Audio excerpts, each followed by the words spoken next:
Welcome to day 3 of Master Blaster series. Today we are going to take an interesting problem from Irodov. तो चलो मिल के फोड़ते हैं.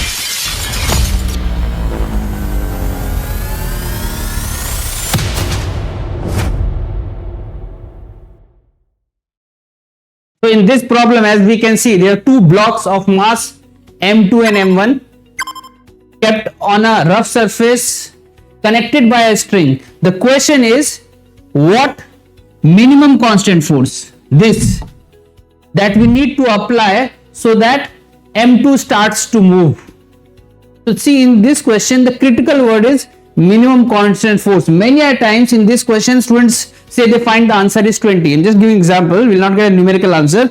20, and this block might start moving, but if even 10 Newton can move this, then the answer will be 10, not 20, because we have to find the minimum force.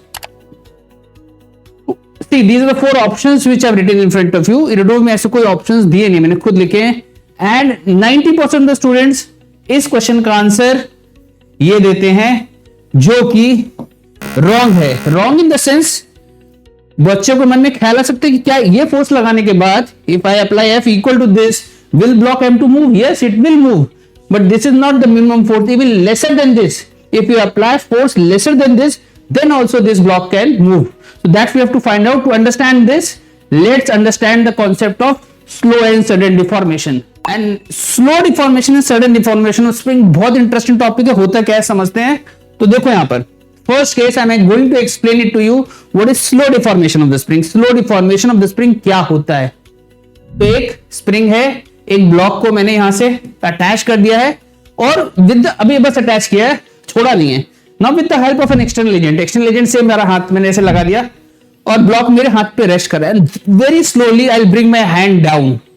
तो जब मैं अपना हाथ नीचे लेके आऊंगा तो क्या होगा? स्प्रिंग इलोंगेट होगी और इस ब्लॉक का कुछ पार्ट स्प्रिंग बैलेंस कर लेगी. पॉइंट होता है स्लो डिफॉर्मेशन में कि at any point of time the block is in state of rest. कि भाई जितना फोर्स मेरे हाथ पे कम लग रहा है वो स्प्रिंग लगा रही है. ऐसा करते करते मैं धीमे धीमे हर वक्त ब्लॉक रेस्ट पर ही है. एक समय ऐसा आएगा when my hand will not experience any force. Even if I remove my hand, nothing will happen. What happens when this happens? This happens when spring completely balances the weight. अब इसमें block और नीचे नहीं जाएगा. Block because block हमेशा rest पे था, इस वक्त स्प्रिंग ने ब्लॉक को बैलेंस कर लिया and stage like this. This is called slow deformation. देख रहे हैं हम बहुत स्लोली ब्लॉक को मूव कर रहे हैं, तो ये होता है slow deformation of spring. Now let's see the tricky part which is sudden deformation of spring. अब इसमें क्या होता है कि we hang a block with the spring. हम अटैच करके हाथ हटा लेते हैं, external agent removed. Now what will happen? The block will accelerate downward because of its wait.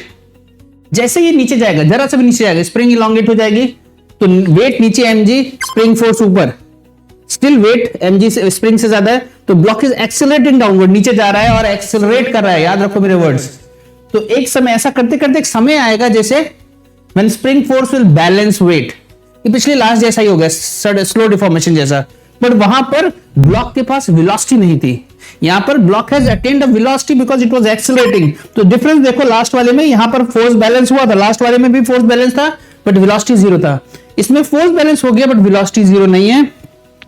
एक बहुत इंपॉर्टेंट चीज होती है कि अगर किसी बच्चों से क्वेश्चन पूछे कि ब्लॉक कब रुकेगा, बहुत लोग बोलते हैं जब फोर्स जीरो. नो, ब्लॉक तब रुकेगा जब वेलोसिटी जीरो हो. राइट? तो इस वक्त फोर्स जीरो है बट वेलोसिटी जीरो नहीं है.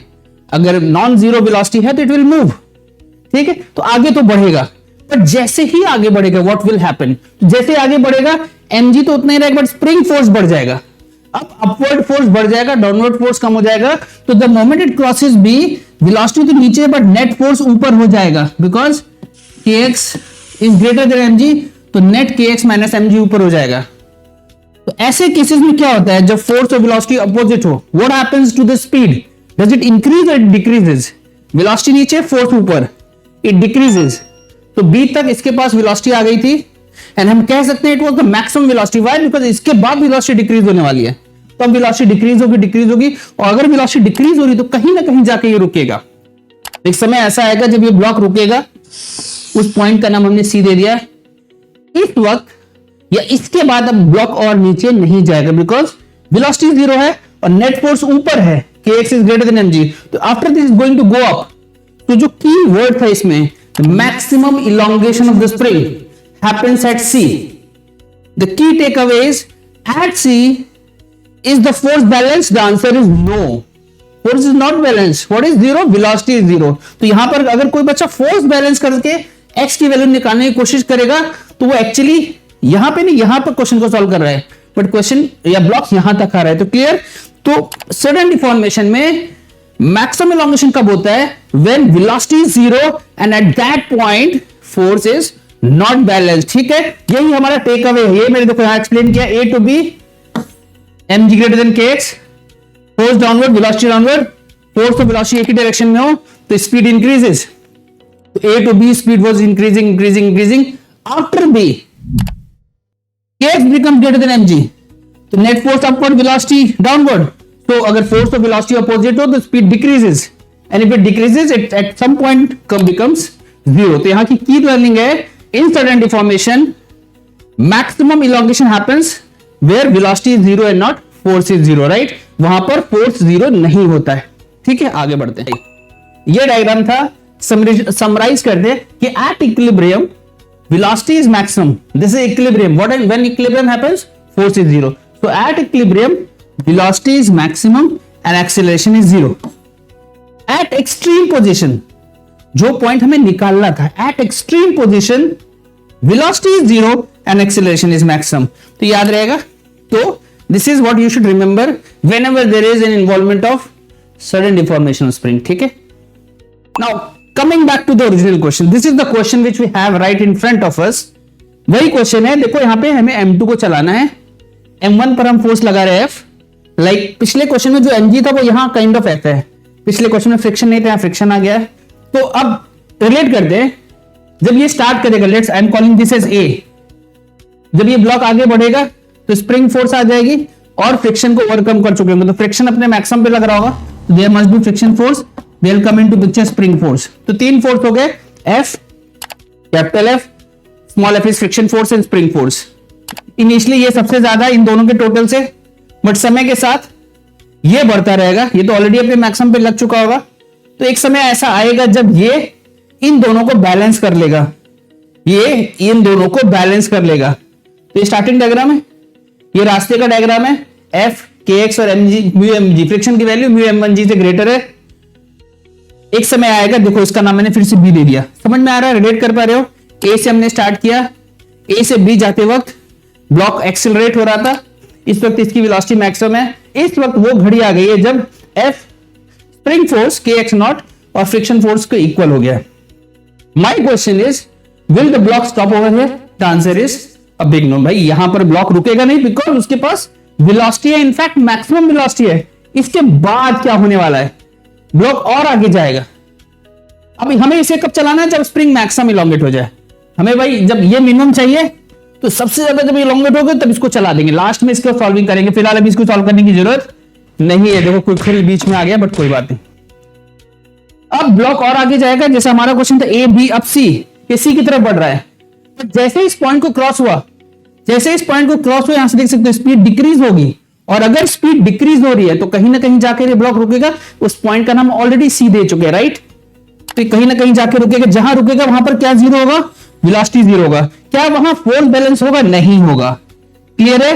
तो this is what we have already learned, ABC. This is the concept of maximum elongation या सडन डिफॉर्मेशन.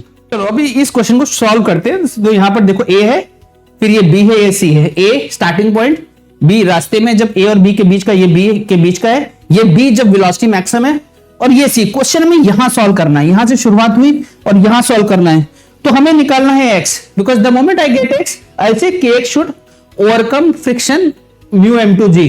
अगर m2 को चलाना है तो स्प्रिंग फोर्स म्यू m2g को ओवरकम करे. तो जब जस्ट चलाना होता है तो फोर्स बैलेंस कर दो, इसके बाद चलने वाला है, राइट. कोई बच्चा कह सकता है सर जब kx सिर्फ म्यू m2g के बराबर तो चलेगा कैसे? You are right, but when we say about to move, but इसके बाद मूव करेगा, तो वी डू फोर्स बैलेंस. तो यहां पर एक इक्वेशन मिल गई हमको. ये वो x है जहां पर ब्लॉक रुका हुआ है, जहां पर फोर्स बैलेंस नहीं है. तो फोर्स बैलेंस नहीं तो कैसे क्वेश्चन को सॉल्व करेंगे? तो हम सॉल्व करेंगे, हम यूज करेंगे वर्क एनर्जी थ्योरम. क्या यूज करेंगे? Work energy theorem which says work done by all the forces. यहां कितने फोर्स हैं? 3 फोर्स, हमारे काम के 3 फोर्स हैं। तो work done by all the forces must be equal to change in kinetic energy. ये हम कॉन्सेप्ट लगाने वाले हैं। So let's apply Work-G theorem which says work done by all the forces। तो यहां पर देखो मैंने तीनों फोर्स दिखा दिया है। This is the force F which we are applying. Displacement is x. Work done is force into displacement into cos 0. This is the friction force and displacement shown they are in opposite direction. If we apply Fs cos theta, we'll get minus mu m1 gx. Then there is spring force kx acting like this, displacement acting like this. They are in opposite direction. If we apply the concept of integration of kx dx, we'll get half kx square. Sign भी use करेंगे properly तो will get minus half K square. तो ये तीनों forces के द्वारा work done हो गया। इनका टोटल यहां लिख दिया देखो capital F, and this is equal to change in kinetic energy. तो फाइनल काइनेटिक एनर्जी जब हम सी पढ़ते, सी पर ब्लॉक रुका हुआ था, तो फाइनल काइनेटिक एनर्जी ये सी वाली है और इनिशियल काइनेटिक एनर्जी ए वाली है। तो ये डेल्टा के हो गया। इससे हमें एक इक्वेशन मिल गई, एफ एक्स इस साइड रखो बाकी इस साइड लेके आए, तो this is what we get. अब लास्ट स्टेप है, हमारा क्वेश्चन था कि इस ब्लॉक को चलाना है, तो दिस इज द इक्वेशन कि भाई ये ब्लॉक तो तभी चलेगा about will move when kx balances the friction force. तो kx की वैल्यू हम यहां पे kx की वैल्यू μm2g रख देंगे और सॉल्व करेंगे तो ये आंसर आ जाएगा। तो this is the correct answer. जब मैंने शुरू किया था देखो मैंने बोला था कि मेनी टाइम बच्चे ये आंसर बोलते हैं, how do they give this answer? By balancing force. Shortcut में गलती कैसे करते बच्चे? सिस्टम ले लिया, spring force nullified, this force has to overcome μm1g plus μm2g, equate करते ही आंसर आता है। इस फोर्स से भी ब्लॉक m2 चलेगा, गलती नहीं है, बट इससे कम में भी चलेगा, तो this is the answer, minimum constant force. तो होप है समझ में आया होगा। नेक्स्ट क्लास में we going to take question of vertical circular motion. मजेदार क्वेश्चन है, बहुत बार एडवांस में क्वेश्चन ऐसे आ चुके हैं, थोड़ा लेंथी जाएगा, will take a little bit of more time to understand the complete vertical circular motion. तो नेक्स्ट संडे इसी जोश के साथ मिलते हैं और फिर से फोड़ते हैं, ठीक है। Bye bye till then, take care.